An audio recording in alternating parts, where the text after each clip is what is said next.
Hey y'all, Katie Sunshine here, and this is your tutorial to make your very own moon hoop. First, you'll need to find some polyethylene tubing. It's also called irrigation tubing or flex tubing. You can find it in the plumbing section of your hardware store. Comes in these large black coils, looks like this.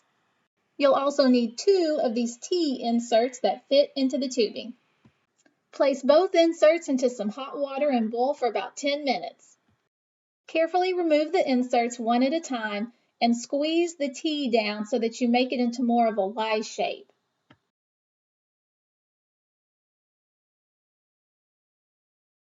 Put some rubber bands around the legs as they cool so they don't pop back open. Next, you'll need to cut 2 lengths of tubing that are exactly the same length. The length of these pieces depends on what diameter you want your moon hoop to be. Here's the formula I use to determine that. So for example, my moon hoop is about 38 inches in diameter.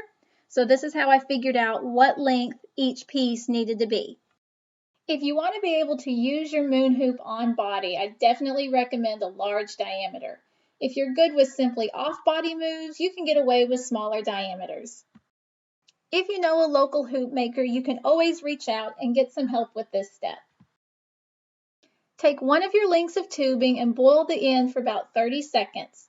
Then you're going to take your insert and, thinking of it as a Y, you're going to insert the trunk part of the Y into the softened end of your tubing. Do the same thing on the other end of the same piece of tubing. Now take your second piece of tubing, boil the end, and you're going to insert it on the top part of the Y. Do the same thing on the other end, and your end piece should look like this. It should look like a hoop, but you've got these extra 2 little insert sections poking out. Now, I don't have a good formula for this step. I just take a tape measure to get an approximate measurement for this last cut of tubing. But you can keep in mind the longer this piece is, the skinnier your sliver will be, and the shorter this piece is, the fatter this moon sliver will be.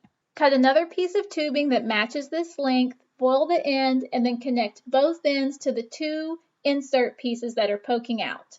And now we're getting close to being finished. It's all right if your hoop looks a little bit warped. That warping will come out after the hoop has time to rest. Next step is to add your tape, which, did you know, you can also find reflective tape at your hardware store. It's usually in the section with mailboxes and yard sale signs.